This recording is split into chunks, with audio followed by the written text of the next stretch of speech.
আমাদের হাত এমন অর্গান, যে অর্গান সব সময় কাজ করে, যে কোনো লেনদেনে, যে কোনো কাজ করবে, যে কোনো খাওয়া বা পানাহার সব করবে আপনার হাত ব্যবহৃত হয়। হাত আপনি জাগ্রত অবস্থায় ব্যবহৃত হয়, যখন ঘুমন্ত অবস্থায় তখনও ব্যবহৃত।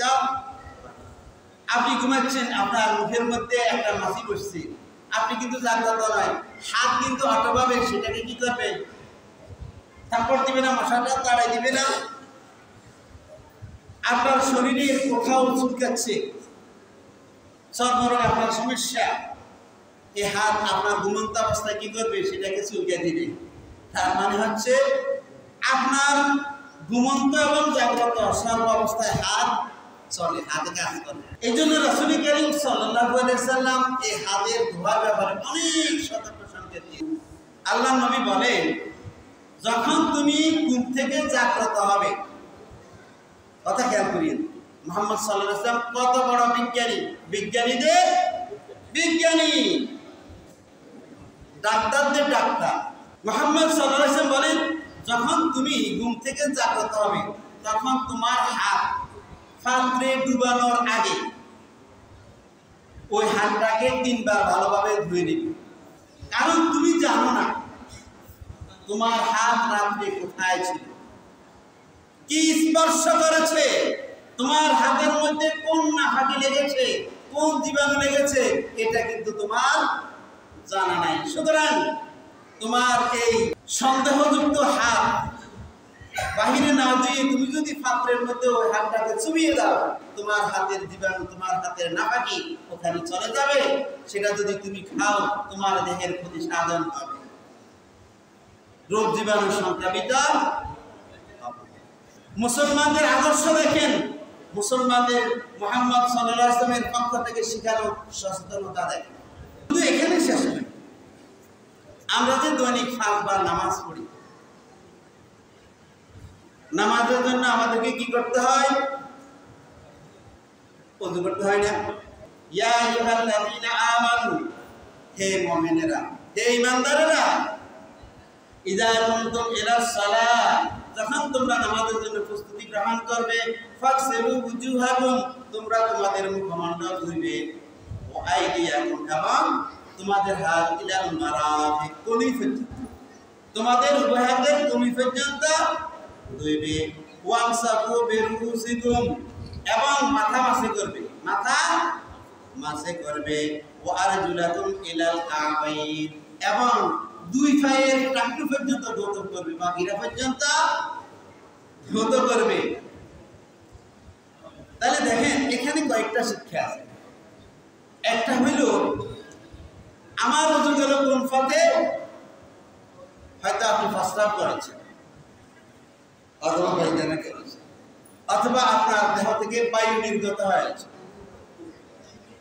আল্লাহ সেই জায়গা ধুইতে বলেছেন, সেটা তো এমনি না ভাগের জন্য আপনি ঢিলাগুলো ব্যবহার করবেন, কিন্তু ওযু করার জন্য সেটা ধুইলে যথেষ্ট বলেছেন, বলেন না।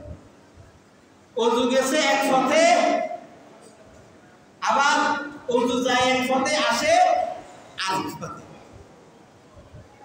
ওযু যায় হয়তো কোথায়, প্রস্রাবের রাস্তা দিয়ে অথবা মলধার দিয়ে, আর আসে কিসের মাধ্যমে, মুখমণ্ডল ধোয়া, উভয় হাতের কনুই ধোয়া, মাথা মাসে করা, এবং উভয়ের টাকনু ধোয়ার মাধ্যমে। এখন আপনি যদি কোন ফিরে, এটা কি একটা তত্ত্ব হইল নি, এটা একটা যৌক্তিক হইল নি? আমার ওযু গেছে মলধার দিয়ে অথবা প্রস্রাবের রাস্তা দিয়ে, এখন ইসলাম বলে আমাকে এই মুখমণ্ডল ধোয়ার জন্য, উভয় হাতের কনুই ধোয়ার জন্য, মাথা ধোয়ার জন্য, মাথা মাসে করার জন্য, উভয় পায়ের টাকনু ধৌত করার জন্য। ইবাদত হচ্ছে আপনার ইতাআত, আত্মসমর্পণের মাধ্যমে, যুক্তির মাধ্যমে নয়। আমি আগে বলেছিলাম যে আল্লাহর সাথে বা দ্বীন পালন করার ক্ষেত্রে কোন রকমের সমস্যা চলবে না, কোন রকমের যুক্তি চলবে না, 1 নাম্বার 1। দ্বিতীয় কথা হচ্ছে, বিজ্ঞের কাজ, হাকিমের কাজ কখনো একমতবিহীন হয় না, যেহেতু এটা কার সিদ্ধান্ত, আল্লাহর সিদ্ধান্ত। সবচেয়ে মহাজ্ঞানীকে জ্ঞানী নয়, আল্লাহ জ্ঞানেরও স্রষ্টা। আল্লাহ জ্ঞানেরও স্রষ্টা। আমার আপনার মাথার মধ্যে জ্ঞান কে দিয়েছেন? আল্লাহ দিয়েছেন। এই আমার আপনার জ্ঞানের স্রষ্টা আমি নয়, আপনি নয়, আমার আব্বা নয়, আমার আম্মা নয়, দাদা নয়, নানা নয়। এই জ্ঞানের স্রষ্টা কে? আমার আল্লাহ, যিনি জ্ঞানের স্রষ্টা। আমি আপনি কোনো কাজ করতে জ্ঞান খরচ করি না, ছোট্ট জ্ঞান দিই, ছোট্ট জ্ঞান দিয়ে আমরা জ্ঞান খরচ করি, কাজ করি। যিনি মহাজ্ঞানী, যিনি জ্ঞানেরও স্রষ্টা, তাহলে তার প্রত্যেকটা কাজ আরো বেশি তাৎপর্যপূর্ণ না? আমাদের দেহ, ধরে আমার দেহ দিকে খেয়াল করেন, আমার দেহ অনেকটা পুরোটা ঢাকানো। মানুষের সাধারণত খালি থাকে কি? তার মুখ খালি থাকে, মুখ খালি থাকে। জীবাণু বা ময়লা কোথায় লাগতে পারে? মুখের মধ্যে লাগতে পারে। হাতের কনি পর্যন্ত প্রায় সময় মানুষের কি থাকে? খোলা থাকে। এই জন্য সেখানে ময়লা বা জীবাণু লাগতে পারে। মাথা কি সবসময় সবাইকে টুপি ব্যবহার করেনি, মাথা খালি থাকে না অনেক সময় যাবার, এই জন্য সেটাকে মাথায় করতে বলছে। পায়ের টাকনু নিচে এটা খালি থাকে না বেশিরভাগ সময়ে, এই জন্য এগুলোতে কি জীবাণু বা ময়লা আবর্জনা লাগার সম্ভাবনা তো অবশ্যই আছে। এই জন্য আল্লাহ তাআলা এটাকে ধোয়ার জন্য নির্দেশ দিয়েছেন। আর এই ওযুর মাধ্যমে বাহ্যিক পবিত্রতার মাধ্যমে ভিতরকার পবিত্রতা আসে। আপনি দেখবেন ওযু করলে পরে আপনার ভিতরে স্বস্তি আসে, সজীবতা আসে। শুধু এখানে শেষ নয়, যে ব্যক্তি কন্টিনিউ ওযুর মাধ্যমে নামাজ পড়ে, বিশেষজ্ঞরা বলেন এই যে আমরা যে আপনার গান পাশে করি, গান পাশের মাধ্যমে এখানে যে রগগুলো আছে, এগুলো যে রক্ত চলাচলের নালী আছে, রগ আছে, সাহারগ আছে, এগুলো তখন শীতলতা হয়, ঠান্ডা হয়। তাহলে এই রক্তটা কি হয়? ঠান্ডা হয়। তার কারণে এর কারণে আপনার স্ট্রোক হওয়ার ঝুঁকি কম।